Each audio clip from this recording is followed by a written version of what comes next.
헨리에타로 들어가는 도로는 오클라호마 고속도로 중에서도 정말 끔찍한 일이 일어날 것 같지 않은 그런 구간이야. 탁 트인 하늘, 풀밭을 스치는 바람, 녹슨 울타리, 그리고 나무 뒤에 숨어있는 이동식 주택들. 2023년 5월 1일 아침, 그 착각은 산산조각 났어. 이 작은 마을 외곽의 시골 부지에서 7명이 죽었거든. 그중 6명은 아이들과 엄마였고, 7번째는 그들을 죽인 남자였어. 전과가 있는 성범죄자 제시 맥패든이었지. 보안관들과 주 수사관들이 그 땅을 샅샅이 뒤졌을 때 그들이 마주한 건 살인, 자살, 학살, 그리고 형사사법 시스템의 재앙적인 실패가 한꺼번에 뒤섞인 광경이었어. 부모들은 딸들을 평범한 10대 파자마 파티에 보냈는데 결국 관을 고르는 신세가 됐지. 그 중심에는 바로 그날 법정에 서 있었어야 할 남자가 있었어. 복역 중에 저지른 새로운 아동 착취 혐의로 마침내 배심원 앞에 서야 했던 날이었는데 말이야. 2023년 4월 마지막 주말은 인구 6천 명 정도의 작은 마을 헨리에타에서 수백 번은 있었을 평범한 주말처럼 시작됐어. 오클라호마 시티에서 동쪽으로 약 145km 떨어진 곳이지. 13살 티파니 게스는 큰 계획이 있었어. 엄마 집에서 친구들과 파티를 하기로 했거든. 마을 외곽에 있는 부지였는데 작은 집 하나, 창고 한두 개, 그리고 뒤로 펼쳐진 거친 공터가 있었지. 화려하진 않았지만 10대들한테는 주말 파자마 파티에서 가장 중요한 게 있었어. 어른들로부터 조금 떨어진 곳, 약간의 자유, 그리고 대화하고 농담하고 밤늦게까지 깨어있을 공간 말이야. 티파니 엄마인 35살 홀리 게스는 재택근무로 생명보험을 팔았어. 홀리의 어머니 자넷은 나중에 홀리를 아이들에게 온 마음을 쏟는 엄마라고 표현했어. 과보호할 정도로 항상 곁에 있고 모든 일에 참여하고 나타나고 가장 크게 응원하는 사람이었지. 홀리는 세 자녀가 있었어. 17살 라일리, 15살 마이클, 그리고 티파니. 이건 오클라호마의 조용한 구석에서 안정적인 뭔가를 만들려고 노력하는 혼합 가족이었어. 비록 홀리의 친척들이 너무 늦기 전에는 완전히 보지 못했던 방식으로 이미 기초가 금이가 있었지만 말이야. 티파니와 함께 파자마 파티를 하기로 한 건 거의 식구처럼 느껴지는 두 친구였어. 14살 아이비, 웹스터와 15살 브리트니 브루어. 아이비는 부모가 그녀의 친구 관계를 꼼꼼히 확인하는 단란한 집에서 왔지만 대부분의 10대 부모들처럼 안전과 성장 사이에서 균형을 맞추려 애쓰고 있었지. 브리트니는 외향적이고 활발했고 그해 7월 털사에서 열릴 전국 미스 대회에서 미스 헨리에타로 선발됐어. 그녀 아버지는 나중에 추도식에서 군중 앞에 서서 딸이 교사나 수의사가 되고 싶어 했다고 말했어. 미래를 당연한 것처럼 계획하는 그런 아이였지. 그 소녀들은 전에도 홀리네 집에 묵은 적이 있었어. 아이비와 브리튼이 가족들이 아는 한 그들은 놀고 사륜 오토바이를 타고 영화를 보고 미인 대회와 남자애들과 학교 이야기를 하고 피곤하지만 행복하게 집에 올 거였어. 걱정이 있었다면 평범한 것들이었지. 탄산음료 너무 많이 마시고 잠이 부족하고 누군가 부지에서 발목을 삘 수도 있다는 것. 더 깊은 위험. 그 집에 사는 남자의 범죄 기록과 그가 이미 다른 소녀들에게 한 짓의 실체는 여전히 숨겨져 있거나 무시되거나 거짓말 아래 묻혀 있었어. 그 남자 이름은 제시 맥패든이었어. 39살, 20년 형을 받은 성범죄 전과자로 이미 수감 중에 미성년자와의 성행위 권유와 아동성 학대 자료 소지로 새로운 혐의를 받고 있었지. 그 7구의 시신이 그의 시골 부지에서 발견되는 바로 그날, 그는 머스코기 카운티 법정에 걸어 들어가야 했어. 교도소 감방에서 밀반입한 전화기로 또 다른 10대 소녀를 타깃으로 삼은 방식에 대해 배심원이 마침내 듣게 될 예정이었지. 그는 법정에 나타나지 않았어. 어떻게 그런 일이 일어날 수 있는지 이해하려면 제시 같은 전과를 가진 남자가 어떻게 아이들로 가득한 집에서 자유롭고 무장하고 절대 출석하지 않을 재판을 앞두고 살 수 있었는지 20년 전으로 돌아가야 해. 다른 오클라호마 마을과 그의 인생을 산산조각 낸 또 다른 10대로 말이야. 제시는 9학년 때 고등학교를 중퇴했어. 이유는 공공기록에 잘 나와 있지 않지만 2002년 말까지 그는 이미 법과 폭력적으로 충돌할 길로 들어서 있었지. 그는 오클라호마 맥일레스터 근처에 살고 있었고 2003년에 16살 소녀를 강간한 혐의로 유죄 판결을 받았어. 그 사건의 피해자는 이후 공개적으로 신원을 밝혔고 그가 어떻게 칼을 그녀의 목에 대고 그녀를 침대 기둥에 묶고 그녀가 아직 미성년자였을 때 공격했는지 묘사했어. 이건 오해나 나이가 비슷한 관계가 법을 약간 벗어난 것으로 치부될 수 있는 상황이 아니었어. 폭력적이고 의도적이고 끔찍했지. 그 공격으로 제시는 20년형을 선고받았어. 그는 렉싱턴에 있는 조셉 하프 교정센터로 보내졌어. 성범죄자를 포함한 오클라호마의 가장 중범죄자들을 수용하는 시설이지. 심각한 범죄로 20년형을 받으면 20년 동안 철저한 감독, 깊은 치료, 지속적인 위험 평가를 받을 거라고 생각할 수도 있어. 하지만 실제로 일어난 건 제시를 교도소에 들어가게 만든 똑같은 패턴이 그 안에서도 이어졌다는 거야. 그리고 결정적으로 그를 다시 밖으로 걸어나가는 걸 막지 못했지. 조셉 하프 안에서 그는 한때 제임스 플레밍이라는 남자와 감방을 같이 썼는데 플레밍은 나중에 그와 함께 좁은 공간에서 사는 게 어떤 건지 공개적으로 말했어. 플레밍은 제시가 매우 성적인 사람이었고 대화가 항상 노골적인 것으로 흘러갔다고 했어. 플레밍은 잠잘 때도 불편하고 경계했을 정도였대. 그는 밤에 제시의 중얼거림에 깨어난 걸 기억했어. 마치 꿈속에서 폭행을 재현하는 것 같았고 상상 속 피해자들에게 던지는 저속한 명령들이었지. 플레밍은 기자들에게 자신이 정신적으로나 육체적으로 강하지 않았다면 제시가 자기도 타깃으로 삼으려 했을 거라고 믿는다고 말했어. 처음에 플레밍은 제시가 강간으로 복역 중인지 몰랐어. 알게 된 후에 그는 형량 자체만으로도 이게 경계선상의 사건이 아니란 걸 알았다고 했어. 누군가의 부모가 10대 관계에 화가 났다고 오클라호마에서 20년형을 받지는 않으니까 제시는 가해자들이 자주 하는 것처럼 자신이 한 일을 정당화하려고 했고 마치 말로 자신이 입힌 피해를 줄일 수 있는 것처럼 축소하려 했어. 교도소 안에서도 패턴은 그대로였어. 합리화, 집착, 특권의식, 그리고 그의 인생을 이미 뒤틀어 놓은 소녀에 대한 공감 능력의 거의 완전한 결여. 그래도 박스 체크하는데 더 집중하는 시스템에서는 위험을 깊이 이해하는 것보다 시간이 계속 흘러갔어. 그는 교도소 일을 했고 하루하루를 보냈고 어느 순간 그는 절대 가져서는 안 될 뭔가를 손에 넣었어. 휴대전화. 그 전화기는 그가 절대 다시 들어가서는 안 될 세계로 돌아가는 터널이 됐어. 10대 소녀들, 그루밍, 착취의 세계 말이야. 2015년에서 2017년 사이 여전히 원래 강간 유죄 판결로 수감 중이었을 때 제시는 그 밀반입 전화기를 사용해서 16살 소녀에게 연락했어. 그는 아이들 근처에 물리적으로나 디지털로나 있어서는 안 됐지만 스마트폰과 신호가 교도소 감방을 사냥터로 바꿀 수 있을 때는 상관없었지. 법원 문서와 보고서에 따르면 그는 소녀를 설득해서 노골적인 이미지와 비디오를 보내게 했고 그는 그녀에게 자신의 사진을 보냈어. 최소한 한 장은 완전히 노출된 상태였지. 그는 압박하고 조종하고 통제했어. 첫 번째 피해자에게 했던 것과 똑같은 방식으로. 다만 이번엔 도구가 달랐어. 침실에서의 협박 대신 메시지, 칼 대신 스크린. 결국 당국은 그가 하는 짓을 발견했어. 전화기는 압수됐고 2017년 검사들은 그를 새로운 중범죄로 기소했어. 미성년자와의 성행위 또는 통신 권유와 아동성 학대 자료 소지. 서류상으로는 이게 즉시 그를 오래된 사건으로 복역 중인 남자에서 수십 년을 더 감옥에 가둘 수 있는 새로운 심각한 혐의에 직면한 수감자로 바꿨어야 했어. 하지만 시스템은 다른 걸 했지. 그 새로운 혐의들은 자동으로 그의 석방 날짜를 리셋하지 않았어. 대신 오클라호마는 원래 형기가 계속 흐르도록 내버려뒀고 새 사건은 법원을 통해 기어갔어. 지연이 있었어. 일부는 코로나19와 관련이 있었고 일부는 법적 다툼 때문이었고 일부는 많은 관할구역의 피해자들이 너무나 잘 아는 느린 속도 때문이었지. 그동안 제시는 2003년 사건에 대해 기술적으로 석방 자격을 유지했어. 새로운 혐의가 그가 여전히 미성년자들을 타깃으로 삼고 있다는 걸 보여줬는데도 말이야.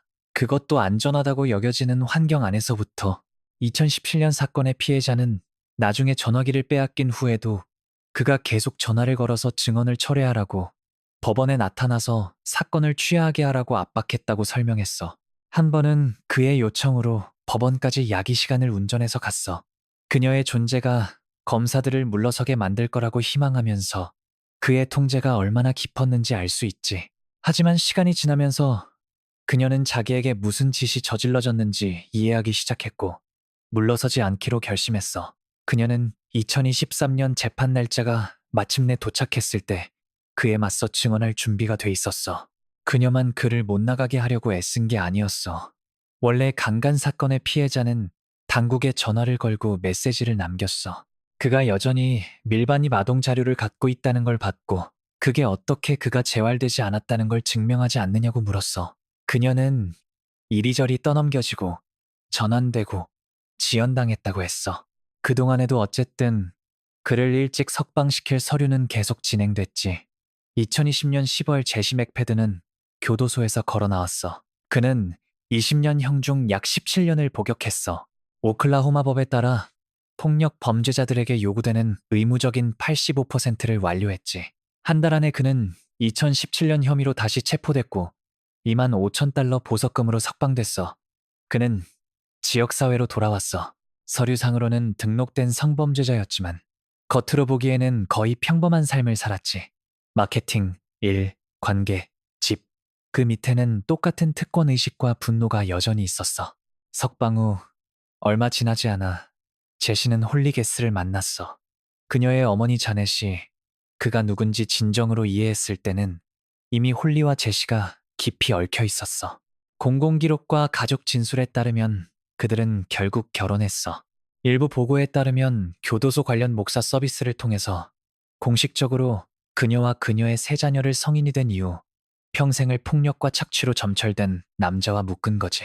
밖에서 보기에 홀리의 친척들은 빠르게 진지해진 소용돌이 같은 관계를 봤어. 자넷은 딸을 열렬히 사랑하고 아이들을 위해 안정을 원했고, 제시가 잘 알고 있는 종류의 이야기에 취약했을 수도 있는 사람으로 묘사했어. 자신의 범죄를 축소하고 자신을 오해의 피해자로 재구성하거나 어리고 부당하게 처벌받았다고 주장하는 이야기들.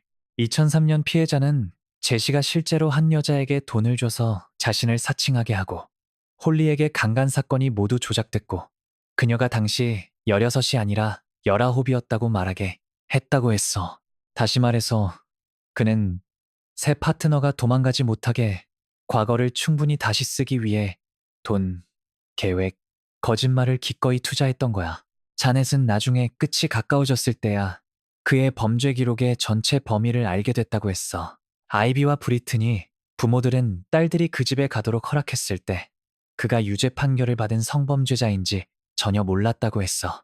제시는 주의 성범죄자 등록부에 올라 있었지만 실제로는 그의 삶과 교차하는 사람들에게 명확하고 접근 가능한 경고로 이어지지 않았어.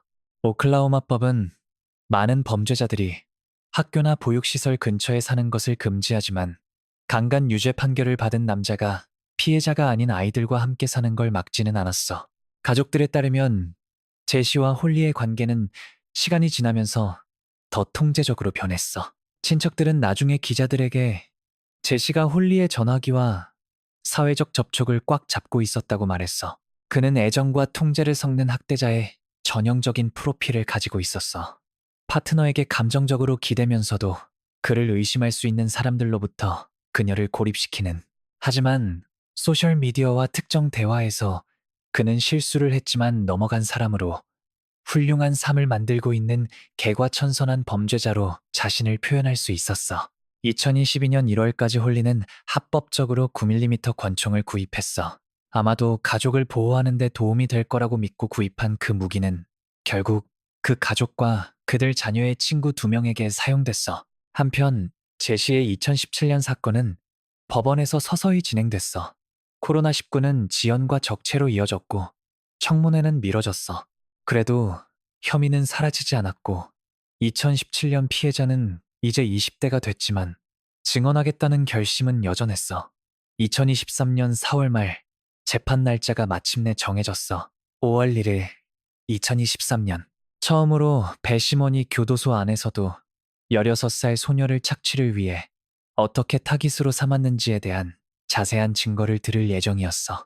유죄 판결은 그를 수십 년 동안 다시 교도소로 보낼 수 있었어. 각각 10년과 20년의 잠재적 형량을 지닌 혐의들이었지. 4월 30일 저녁, 그 재판 전날 밤, 피해자는 홀리데이즈라는 이름을 사용하는 계정으로부터 페이스북 메시지를 받았어. 프로필 사진은 제시의 얼굴이었어. 그는 지금 훌륭한 삶이 있고 마케팅 일을 하고 있고 약속했던 걸 해냈다고 썼어. 나가서 뭔가를 만들었다고. 이제 다 끝났어. 그가 그녀에게 말했어. 감옥에 돌아가지 않을 거라고 말했잖아. 또 다른 메시지에서 그는 이건 다 네가 이걸 계속해서 그래 라고 했어. 피해자는 나중에 그걸 그가 자유를 잃을 가능성뿐만 아니라 자신이 하려는 일에 대해서도 그녀를 비난하는 걸로 읽었다고 했어. 처음에 그녀는 그가 무슨 뜻인지 확신하지 못했어. 직장을 잃었고 화가 났다고 생각했지. 하지만 그가 보석 중에 그녀에게 연락하는 건 전혀 있어서는 안 될 일이라는 걸 알았어. 그녀는 스크린샷을 찍어서 검사에게 보냈어. 검사는 다음날 아침 법정에서 사건을 심리할 준비를 하고 있었지. 제시가 무엇을 계획하든 그는 그 마지막 메시지에서 한 가지를 고통스럽게 분명히 했어. 감옥으로 다시 걸어 들어갈 생각이 전혀 없다는 걸. 4월 29일부터 30일 주말, 그 메시지들이 그 시골 부지에서 타이핑되는 동안 티파니는 파자마 파티를 준비하고 있었어. 그녀는 아이비와 브리트니를 초대했어. 한동안 가족의 궤도에 속해 있던 두 친구. 그들의 부모들은 등록된 성범죄자가 집에 산다는 걸 전혀 몰랐다고 했어. 그들이 아는 건 딸들이 흥분했고 다른 아이들도 있을 거고 안전하고 감독되는 모임이 될 거라는 것뿐이었지. 아이비 부모는 그녀를 데려다 줬고 문자 업데이트와 다음날 정상적인 픽업을 기대했어. 브리트니 아버지 네이선은 나중에 그녀가 파자마 파티뿐만 아니라 인생 전반에 대해 얼마나 들떠 있었는지 묘사했어. 방금 다가오는 미인 대회에서 헨리에타를 대표하도록 선택됐거든. 그는 외향적이고 생기 넘치는 같은 말을 사용했어. 뺏긴 것이 무엇인지 밑줄을 긋기 때문에 따끔거리는 종류의 묘사들이지. 지방과 부지에서 수사관들이 믿는 바에 따르면 10대들은 10대들이 하는 것들을 했어. 대화하고 농담하고 땅을 조금 탐험하고 마을 밖에서 학교에서 벗어난 느낌을 받았어. 홀리는 호스트, 엄마, 파트너 사이를 오갔어. 제시는 자기만의 궤도를 움직였어. 30대 후반의 이 남자는 3명의 의붓자식, 2명의 방문하는 10대, 그리고 여러 진술에 따르면 그가 나타내는 위험을 완전히 이해하지 못한 아내와 함께 살고 있었어. 그 주말 어느 시점에 상황은 평범해서 치명적으로 기울었어. 살인의 정확한 타임라인은 분 단위로는 알려져 있지 않지만 수사관들과 부검 보고서는 전반적인 그림을 제공했어. 우리가 아는 건 6명의 피해자 모두 홀리, 그녀의 3자녀, 그리고 방문하는 2소녀가 머리에 총을 맞았다는 거야. 의료 검사관실에 따르면 홀리, 마이클, 티파니는 머리에 여러 발의 총상을 입었고 라일리, 아이비, 브리트니는 각각 머리에 총상으로 사망했어.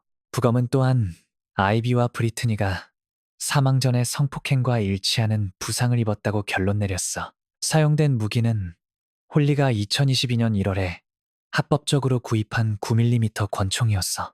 수사관들은 나중에 제시가 자살하기 전에 현장을 꾸민 것으로 보인다고 했지만 그 연출이 무엇을 수반했는지에 대한 구체적인 세부 사항은 완전히 공개되지 않았어.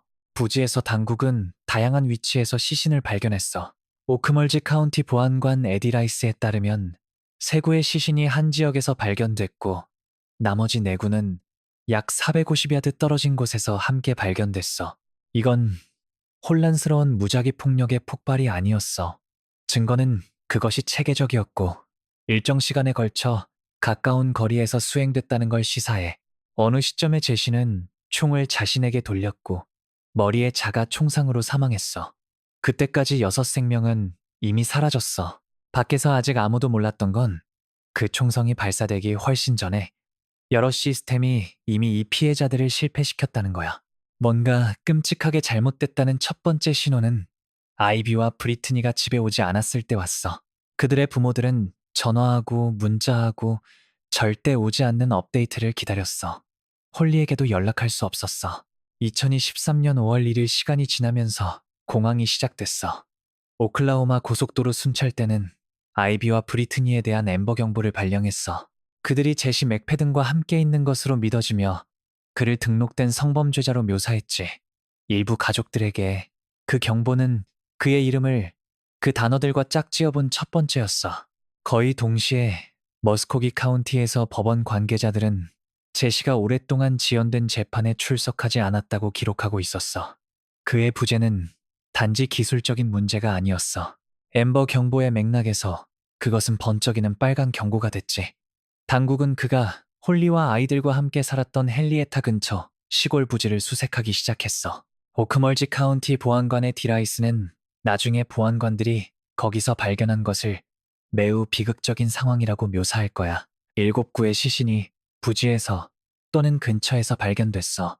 제시의 것, 홀리의 것, 그녀의 세 자녀 라일리, 마이클, 티파니, 그리고 방문하는 두 10대 아이비와 브리트니. 법 집행기관은 모든 징후가 제시가 유일한 총격범을 가리킨다고 명확히 했어. 다른 누군가가 살인에 참여했다는 증거는 없었어. 소식이 가족들에게 닿았을 때 믿을 수 없음이 슬픔과 충돌했어. 홀리의 어머니 자넷은 수사관들이 그녀에게 딸과 손자들이 모두 머리에 총을 맞았다고, 딸은 여러 번 맞았다고 말했다고 했어.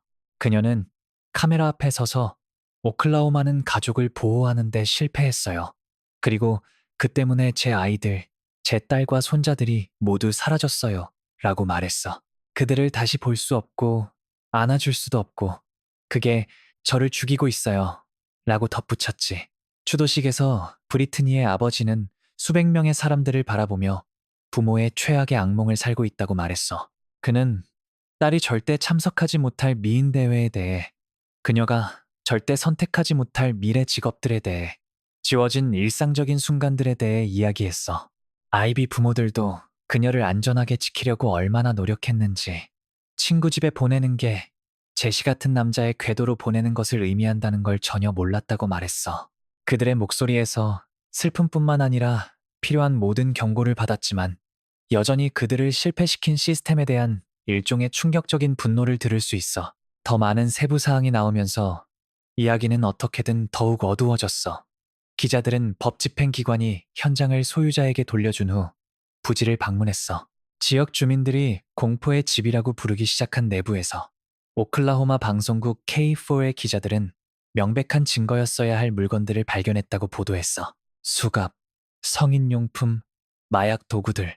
모두 수사관들이 사건의 그 부분이 처리됐다고 선언한 후에 명백히 남겨진 그 물품들은 나중에 당국에 의해 압수됐지만 가족들에게는 그 발견이 초기 수사가 얼마나 철저했는지에 대한 날카로운 질문을 제기했어. 물리적 증거가 뻔히 보이는 곳에 남겨질 수 있다면 또 무엇이 놓쳤을까? 아직 완전히 분석되지 않은 디지털 기기들이 있었을까? 다른 피해자들을 가리키거나 제시의 정신 상태에 빛을 비출 수 있는 메시지, 사진, 비디오가 포함된 전화기, 노트북, 저장 드라이브 말이야. 언론 관계자들이 그 물품들을 공개한 최초의 사람들 중 하나였다는 사실은 가족들에게 시스템이 다시 한번 그들을 실패시켰다는 느낌을 남겼어. 오크멀지 카운티 보안관실과 오클라호마주 수사국은 핵심 사실들이 명확하다고 유지했어. 제시 맥패든이 6명을 쏘고 나서 자살했다고. 하지만 총성의 순서에 대한 명확성은 이 사건을 괴롭히는 더 깊은 질문들에 답하지 못해. 왜 그가 자유로웠는지, 왜 그가 이 아이들에게 접근할 수 있었는지, 왜 그렇게 많은 경고들이 무시됐는지, 사람들이 제시가 교도소에서 새로운 아동 착취 혐의를 받았는데도 20년 강간 형기에서 조기 석방됐다는 걸 처음 들었을 때 자연스러운 반응은 어떻게 그게 가능해? 였어. 성범죄 전문 변호사리 베를린은 자신도 이해할 수 없다고 공개적으로 말했어. 저는 성범죄 변호사입니다. 이게 제가 하루 종일 하는 일이에요. 그런데 저도 어떻게 그런 일이 일어나는지 모르겠어요. 라고 그가 말했어. 제시 같은 사람들을 변호하는 게 직업인 사람의 분노는 이 사건이 많은 사람들이 기본적인 공공안전 논리로 기대할 것과 얼마나 멀리 벗어나 있는지 강조해. 우리가 아는 건 이거야. 제시는 2003년 강간으로 20년형을 선고받았어. 그 형기를 복역하는 동안 그는 밀반입 전화기를 사용해서 16살 소녀로부터 노골적인 자료를 권유하고 소지한 게 적발됐어. 그 행위는 2017년 새로운 혐의로 이어졌지. 그 새로운 혐의에도 불구하고 교정국은 여전히 그의 원래 형기가 과정을 거치도록 허락했고, 그는 2020년 10월에 약 17년 후 석방됐어. 폭력 범죄자들에게 의무적인 85%를 복역한 후, 그는 새 사건에 대한 재판 대기 중에 구금되지 않았어. 대신 그는 체포됐고 2만 5천 달러 보석금을 냈고 집으로 갔어. 그 시점부터 그는 성범죄자 등록 의무가 있는 자유인이었고, 계류 중인 중범죄 사건이 있었고, 그가 아이들과 함께 살거나 방문하는 10대들을 집에 두는 걸 막는 명백한 일상적인 감독은 없었어. 재판은 반복적으로 지연됐어. 부분적으로는 코로나 혼란 때문이었고, 2023년 5월 1일이 다가왔을 때 그는 절대 가져서는 안 됐을 2년 이상의 자유를 누렸어. 피해자들의 가족들은 시스템이 경고 신호들을 심각하게 받아들였다면, 교도소에서 밀반입 아동 자료가 지속적인 위험의 증거로 취급됐다면, 그들은 사랑하는 사람들이 여전히 살아있을 거라고 믿는다고 말했어. 자넷은 왜 잠긴 시설 안에서도 규칙을 따를 수 없다는 걸 보여준 사람이 밖에서는 의심의 이익을 받았는지 물었어. 2017년 피해자는 그녀가 자신처럼 다친 다른 사람들을 보호하고 있다고 생각해서 나섰고 사건을 고수했는데, 그녀가 폭로하는데 도움을 준 남자가 법원 절차가 질질 끄는 내내 공개적으로 아이들과 함께 살고 있었다는 걸 알게 됐다고 말했어. 여기엔 한 남자를 훨씬 넘어서는 정책 질문들이 있어. 왜 미성년자와 관련된 밀반입 성적 자료의 발견이 제시의 조기 석방 자격에 대한 검토를 자동으로 촉발하지 않았을까? 왜 폭력적인 강간 유죄 판결과 10대와 관련된 새로운 혐의가 있는 사람에게 2만 5천 달러의 보석금이 충분하다고 여겨졌을까? 왜 그 이력을 가진 등록된 성범죄자가 아이들과 함께 집에서 살고 감독되지 않은 10대 파자마 파티를 주최하는 게 법적으로 가능할까? 그 아이들이 그의 문서화된 과거 피해자가 아니기만 하면 말이야. 살인 이후 지역 주민들은 유죄 판결을 받은 성범죄자들에 대한 더 가혹한 형량과 조기 석방 금지, 그리고 더 나은 공공통보 시스템을 요구하는 청원을 시작했어. 경찰서와 학교의 사진과 함께 지역 범죄자들을 나열하는 게시판 포함해서 청원은 쉽게 접근할 수 있는 정보가 가족들이 아이들을 제시 근처에 보내기 전에 그가 누군지 이해하는 데 도움이 될 수 있었을 거라고 주장했어. 그 특정 제안들이 법이 되든 안 되든 그들은 또 다른 헨리에타를 방지하기 위한 도구를 찾고 있는 커뮤니티를 보여줘. 이런 사건에 대해 이야기할 때 서사가 가해자에 고정되기 쉬워. 그의 이력, 그의 심리, 그 마지막 끔찍한 주말의 결정들. 하지만 이 이야기의 중심은 항상 그가 빼앗은 생명을 가진 사람들이어야 해. 왜냐하면 그들이 여전히 여기 있어야 하는 사람들이니까. 홀리는 어머니에 의해 아이들이 원하는 모든 것에 100% 헌신하는 환상적인 엄마로 묘사됐어. 그녀는 인생에서 여기저기 이동했어. 텍사스 엘파소에서 태어나 나중에 오클라호마로 왔지. 하지만 그녀를 붙잡은 건 그녀의 아이들이었어. 그들의 학교 행사, 취미, 미래. 자넷의 딸과 손자들에 대한 마지막 기억은 티파니가 학교 합창단 콘서트에서 노래하는 걸 보러 이 시간을 운전해서 가서 그들 모두를 안아주고 다시 집으로 돌아온 거야. 그들을 살아있는 상태로 다시 볼 수 없을 거라는 걸 모른 채 17살 라일리는 당신이 아이이자 어른인 청소년기의 그 시점에 있었어. 가족 책임과 자신의 관심사를 저글링하면서 15살 마이클은 세상에서 누가 되고 싶은지 알아내고 있었어. 성인기가 특정 경로로 굳어지기 전에 불안하고 가능성으로 가득 찬 창에 있는 소년. 13살 티파니는 연결자였어. 아이비와 브리트니와의 우정이 그 소녀들을 그 주말 집으로 데려온 거였어. 10대들이 하는 일이니까. 그들은 공유된 노래, 공유된 농담, 공유된 파자마 파티를 통해 다른 가족들을 함께 연결하지. 아이비 부모들은 그녀의 동물 사랑, 우정, 평범하고 아름다운 10대 방식으로 방을 밝히던 방식에 대해 이야기했어. 브리트니의 아버지는 그녀가 얼마나 외향적이었는지, 헨리에타를 대표하는 것에 대해 얼마나 흥분했는지, 교사와 수의사 둘 다 되고 싶어 했다는 것을 계속 떠올려. 세상이 여전히 하나 이상의 꿈을 담기에 충분히 커 보였으니까. 그 모든 것, 그 궤적들, 그 내부 농담들, 그 미래의 졸업식들과 결혼식들과 생일 저녁 식사들은 오클라호마의 작은 마을 외곽 땅 한 조각에서 끝났어. 한 남자가 절대 얻지 못한 기회를 계속해서 허락받았고, 대중을 보호하는 책임이 있는 사람들이 시간 안에 점들을 연결하지 못했기 때문이야. 살인 후 몇 달 동안 헨리에타와 그 너머의 슬픔은 다른 뭔가로 바뀌었어. 책임에 대한 요구. 자넷은 주가 자기 가족뿐만 아니라 정의 시스템이 위험한 범죄자들을 억제할 거라고 믿었던 모든 부모를 실패시켰다고 반복해서 말했어. 그녀와 다른 사람들은 제시의 조기 석방이 어떻게 승인됐는지, 누가 그의 보석금을 승인했는지, 왜 2017년 혐의가 제기된 후 아무도 그 결정들을 재검토하지 않았는지 조사를 요구했어. 2003년 피해자는 그녀의 경고가 무시됐다고 느낀다고 말했어. 그의 지속적인 위험에 대한 그녀의 전화와 음성 메일이 긴급한 빨간 깃발 대신 관료적 소음으로 취급됐다고. 2017년 피해자는 학살에 대해 알게 됐을 때 흔들리고 죄책감에 시달렸다고 말했어.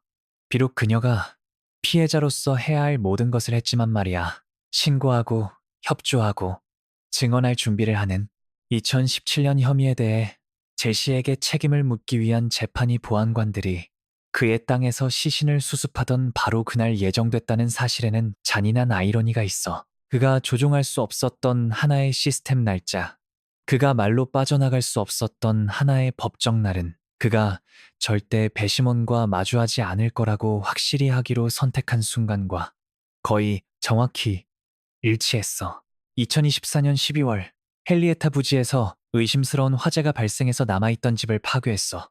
그때까지 그곳은 이미 최악이 일어난 장소로 악명 높았어. 개인의 악과 제도적 실패, 둘 다의 물리적 상기물이었지.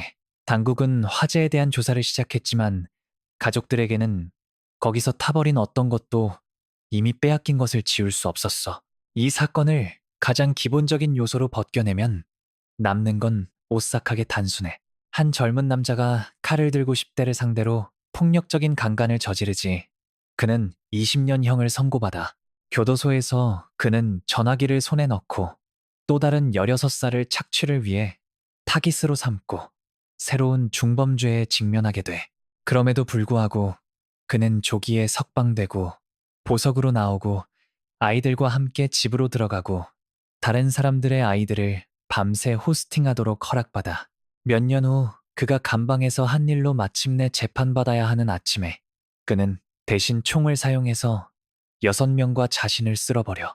그 순서의 모든 변곡점은 시스템이 다르게 반응할 수 있었던 순간이었어.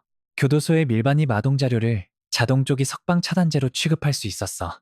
제시의 이력을 가진 사람에게 보석금 액수를 높이거나 더 엄격한 조건을 부과할 수 있었어. 고위험 범죄자들이 어디에 살 수 있는지, 그들이 지붕 아래 누구를 둘 수 있는지에 대한 법을 강화할 수 있었어. 부모들과 파트너들이 아이들 주변의 성인들의 배경을 확인할 수 있는 쉽게 접근 가능한 도구들을 만들고 유지할 수 있었어. 그 어떤 것도 제시의 핵심이 누구였는지 바꾸지 못했을 거야. 살인에 대한 책임은 그에게 있어. 하지만 법과 정책은 정확히 우리가 일부 사람들이 기회가 주어지면 남에게 해를 입힐 거라는 걸 알고 과거 비극에서 어떤 패턴을 주시해야 하는지 이미 배웠기 때문에 존재해. 헨리에타에서는 그 교훈들이 그들이 요구하는 긴급성으로 적용되지 않았어. 여파와 함께 살아가는 가족들에게 이제 정의는 법정 판결보다는 다른 부모들이 그들의 가족에 합류해서 애도하는 일을 막을 수 있는 일련의 변화처럼 보여. 그들은 아이들을 타깃으로 삼는 사람들에 대한 더 긴 형량에 대해 이야기해. 특히 수감 중에도 재범하는 사람들. 그들은 성범죄자 등록부에 대한 더 나은 감독, 더 많은 투명성, 더 명확한 커뮤니티 경고를 추진해. 그들은 왜 선제적 경고들 제시에 끊임없는 성적 이야기에 불안해한 감방 동료로부터 그의 밀반입 자료에 대해 전화한 2003년 피해자로부터 그의 마지막 메시지 스크린샷을 보낸 2017년 피해자로부터 이 더 긴급한 개입을 촉발하지 않았는지 알고 싶어해. 추도식과 인터뷰에서 슬픔과 분노 옆에 또 다른 실타래가 흐르는 걸 들을 수 있어. 서로에 대한 지친 연민. 부모들이 비슷한 결정을 비슷한 정보로 했지만 어떻게든 아이들을 잃지 않은 부모들을 안아줘. 그의 이름을 등록부 웹사이트에 입력할 생각을 해본 적 없는 이웃들은 다른 상황에서는 자기 아이들이 그날 밤 그 부지에 있었을 수도 있다는 걸 알고 앉아 있어. 이런 사건들이 전국 뉴스에 나올 때 그들은 며칠 후에 흐릿해지곤 해. 하지만 헨리에타에서, 머스코기 카운티 법정에서, 오클라호마 교정 사무실에서 질문들은 사라지지 않아. 그들은 빈 침실에, 절대 추가되지 않을 트로피에, 절대 착용되지 않을 미인 대회 3시에 남은 인생 동안 살아가. 멀리서 이런 이야기를 듣고 있다면 당신 삶에 절대 닿을 수 없는 뭔가 아래 정리하고 싶은 유혹이 들어. 다른 주, 다른 시스템.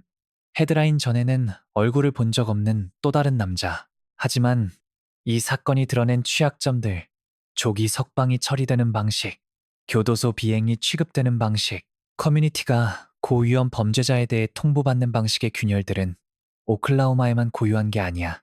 그들은 모든 관할 구역이 답해야 하는 질문들이야.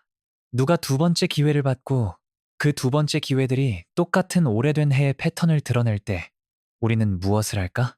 우리는 수감 비용을 절약하거나 범죄자들에게 인생을 재건할 공간을 주는 이름으로 아이들의 어깨에 얼마나 많은 위험을 기꺼이 올려놓을까? 그리고 제시 같은 사람이 교도소 안과 밖에서 반복해서 젊은 사람들을 인간이 아니라 통제되고 사용될 것들로 본다는 걸 보여줄 때 우리는 우리 시스템이 그 현실이 파일의 단어들 이상이라는 것처럼 반응하도록 어떻게 보장할까? 헨리에타에서 그 질문들은 추상적이지 않아. 그들은 묘비에 새겨지고 10대 파자마 파티를 복잡하지 않고 안전한 것으로 다시는 보지 않을 커뮤니티에 새겨져 있어. 홀리, 라일리, 마이클, 티파니, 아이비, 그리고 브리트니에게 남은 유일한 정의는 그들의 이름으로 만들어지는 모든 변화야. 그들은 여전히 여기 있어야 해. 옷에 대해 논쟁하고 숙제에 대해 불평하고 로드트립용 플레이리스트를 만들고 침실 거울에서 셀카를 찍으면서 대신 그들의 이야기는 경고야. 그리고 우리가 무시할 여유가 없는 경고지. 학살 후 몇 주 동안 기자들과 수사관들은 2023년 5월 1일까지 이어지는 날들의 제시의 움직임에 대한 더 자세한 타임라인을 조합하기 시작했어. 그리고 나타난 건 무엇이 올지 정확히 알고 있었고 체계적으로 준비하고 있던 사람의 초상화였어. 그가 2017년 피해자에게 보낸 페이스북 메시지들은 공황의 순간에 쓴 충동적인 폭발이 아니었어. 그들은 계산됐고 홀리의 이름을 사용하지만 그의 얼굴을 표시하는 계정에서 쓰였어. 피해자가 누가 연락하고 있는지, 그가 감옥에 돌아가지 않겠다고 말할 때 정확히 무슨 뜻인지 확실히 알게 하기 위해 설계된 것처럼 보이는 선택. 훌륭한 삶이 있어. 그가 썼어. 그의 일, 집, 석방 후 2년 반 동안 만든 구조를 묘사하면서 이제 다 끝났어. 그 표현이 중요해. 왜냐하면 제시가 결과와 관련해서 자신을 어떻게 봤는지 보여주니까. 그는 실수를 했고 이제 직면해야 해 라고 쓰지 않았어. 그는 다 끝났어 라고 썼어. 마치 그의 삶이 자신의 선택에 의해서가 아니라 외부 세력에 의해 빼앗긴 것처럼. 그리고 나서 그는 피해자에게 그녀가 검사들과 계속 협조해서 증언을 철회하길 거부해서 그가 그녀가 16살이었을 때 한 일이 중요하다고 주장해서 그녀의 잘못이라고 말했어. 이건 다 네 탓이야. 그 말들은 학대자의 논리의 전체 무게를 담고 있어.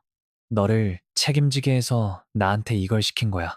이건 가정폭력, 스토킹, 보복살인에 기저에 있는 똑같은 논리야. 네가 나를 떠나지 않았다면, 증언하지 않았다면, 신고하지 않았다면 이 중 어떤 것도 일어나지 않았을 거라는 책임은 전가되고 폭력은 피해자가 침묵하기를 거부함으로써 가해자에게 강요된 것으로 재구성돼. 피해자는 나중에 그 메시지들을 읽었을 때 첫 번째 생각은 그가 학살을 계획하고 있다는 게 아니었다고 했어. 그가 자해할 수도 있다고 생각했거나 직장을 잃은 것에 대해 화가 났거나 재판 전에 마지막으로 그녀를 협박하려는 거라고 생각했지. 시신들이 발견됐다는 소식을 듣고 나서야 그가 실제로 무슨 뜻이었는지 이해했어. 그녀는 그 이후로 그 지식과 함께 살아왔어. 그녀가 그 부지 밖에서 그로부터 소식을 들은 마지막 사람이었다는 것. 그리고 살인 전 그의 마지막 통신이 그가 하려는 일에 대해 그녀를 비난하는 것이었다는 것. 아이비와 브리트니 외에 왜 제시가 홀리와 그녀의 아이들을 죽였는지에 대한 질문은 수사관들과 가족들이 답하려고 노력한 거야. 제시가 선언문도 자세한 메모도 설명도 남기지 않았지만 말이야. 증거와 타임라인에 기반한 실무 이론은 그가 재판을 돌이킬 수 없는 지점으로 봤다는 거야. 법정에 가서 유죄 판결을 받으면 그는 수년, 아마도 수십 년을 감옥에서 보게 돼. 이번에는 이미 수감 중에 재범했다는 추가 낙인이 있었지. 밖에서의 그의 삶, 피해자에게 묘사했던 훌륭한 삶은 끝날 거야. 하지만 왜 자살만 하고 다른 모든 사람을 살려두지 않았을까? 부검은 아이비와 브리트니가 살해되기 전에 성폭행과 일치하는 부상을 입었다는 걸 보여줬어. 그건 제시의 동기에 적어도 일부가 다른 맥락에서 기소됐던 것과 똑같은 포식적 폭력을 실행하는 거였다는 걸 시사해. 마지막으로 한 번, 누구도 막을 수 없기 전에 죽을 계획이었기 때문에 결코 결과에 직면하지 않을 거라는 걸 알면서 홀리와 그녀의 아이들에 관해서는 그들의 죽음은 통제에 관한 것이었을 수도 있어. 그가 만든 삶을 지우고 그가 자기 것이라고 여긴 사람이 그 없이 계속 살아가지 않도록 보장하는 것. 파트너와 자녀를 죽이는 학대자들은 종종 그것을 그들 자신의 마음속에서 일종의 뒤틀린 자비로 프레임해. 만약 내가 이 삶을 가질 수 없다면 아무도 가질 수 없어. 내가 죽을 거라면 그들도 나와 함께 갈 거야. 홀리나 그녀의 자녀 중 한 명이 그가 아이비와 브리트니에게 하는 걸 발견했고 그가 목격자들을 제거하기 위해 그들을 죽였을 가능성도 있어. 우리는 확실히 알 수 없어. 제시가 그걸 확실하게 했으니까. 하지만 우리가 아는 건 안전하다고 생각하며 잠든 6명이 깨어났다면 그들이 전혀 깨어났다면 위협이 아니라는 걸 증명할 기회를 계속해서 받았지만 매번 실패한 사람의 손에 그들의 삶의 마지막 순간들이었다는 거야. 가족 인터뷰에서 나온 가장 괴로운 세부사항 중 하나는 살인 전 몇 시간 동안 모든 게 얼마나 정상적으로 보였는지야. 아이비 부모는 그녀를 데려다 줬고 다른 아이들이 있는 걸 봤고 체크인하고 안전하라는 평소의 알림을 교환하고 집으로 차를 몰고 갔어. 브리트니는 흥분했어. 미인 대회에 대해, 친구들에 대해, 즉각적이고 실제적으로 느껴지는 계획들에 대해 이야기했어. 티파니는 호스팅하고 있었어. 친구들이 올 때 10대들이 하는 일을 하면서 부지를 보여주고 아마 늦게까지 깨어있고 평생 지속될 예정이던 추억을 만들면서 홀리는 거기 있었어. 엄마 역할로 모두가 필요한 걸 갖고 밤이 순조롭게 흘러가도록 책임지는 사람. 라일리와 마이클은 가정의 일부였어. 그 주말 가족 리듬에 있는 소니 형제자매들. 밖에서 보면 그날 밤 오클라호마 저녁 전국에서 일어나는 수십 개의 다른 파자마 파티들처럼 보였어. 하지만 그 집 안에는 다음날 아침 법정에 걸어 들어가지 않을 거라고 이미 결정한 남자가 있었어. 그리고 그 두 현실 사이에 간극 정상적인 10대 파자마 파티와 계획된 학살 이 시스템이 실패한 곳이야. 왜냐하면 제시의 위험성은 숨겨지지 않았으니까. 법원 기록, 교도소 보고서, 피해자 진술, 그리고 그가 5월 1일에 답해야 했던 바로 그 혐의들에 문서화돼 있었어. 정보는 존재했어. 존재하지 않았던 건 시간 안에 그 정보에 따라 행동할 수 있는 시스템이었어. 2023년 5월 1일 이후 몇 년 동안 가족들은 슬픔뿐만 아니라 일어난 일에 대응해서 법적, 정치적 시스템이 천천히 또는 전혀 움직이지 않는 걸 지켜보는 것에서 오는 일종의 2차적 트라우마를 헤쳐나가고 있는 자신들을 발견했어. 자넷은 커뮤니티 포럼에서 연설했고 조기석방법의 변경과 등록된 범죄자들에 대한 더 나은 감독을 요구했어.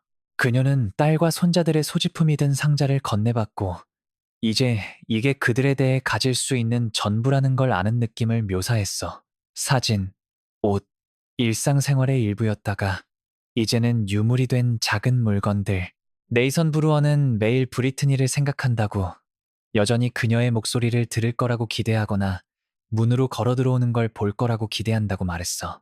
가장 힘든 부분은 그녀가 기대하던 모든 이정표, 졸업, 대학, 결혼, 자기 자신의 아이들과 지워졌다는 걸 깨닫는 거라고. 아이비 가족은 옹호에 집중했어. 제시가 빠져나간 허점들을 다들 입법 개혁을 추진하면서 그들은 피해자 권리단체들과 협력해서 고위험 범죄자들의 의무적인 GPS 모니터링, 더 엄격한 보석 조건, 그리고 성범죄로 복역 중인 사람이 미성년자와 관련된 새로운 혐의를 받을 때 자동 검토에 대한 제한 초안을 작성했어. 이 이야기는 한 남자의 폭력과 그를 막지 못한 시스템에 관한 거야. 하지만 그 중심에는 여전히 여기 있어야 하는 6사람이 있어. 그들의 이름을 기억하는 게 중요해. 홀리 게스, 라일리 엘리자베스 앨런, 마이클 제임스 메이오, 티파니 데나 게스, 아이비 웹스터, 그리고 브리트니 브루어. 그들은 계획과 꿈과 미래를 가진 사람들이었어. 그들은 한 남자의 선택에 의해, 그리고 그를 계속 자유롭게 둔 시스템의 실패에 의해 빼앗겼어. 그들의 이야기는 우리가 더 잘할 수 있고 더 잘해야 한다는 것을 상기시켜줘. 위험 신호들이 있을 때 귀 기울이고 피해자들을 믿고 아이들의 안전을 범죄자들의 편의보다 우선시하는 것 말이야. 헨리에타에서 일어난 일은 막을 수 있었어. 그건 선택의 결과였어. 나쁜 선택들과 놓친 기회들. 그리고 우리가 그 교훈을 가슴에 새기지 않는다면 우리는 또 다른 비극이 일어나기를 기다리는 것뿐이야.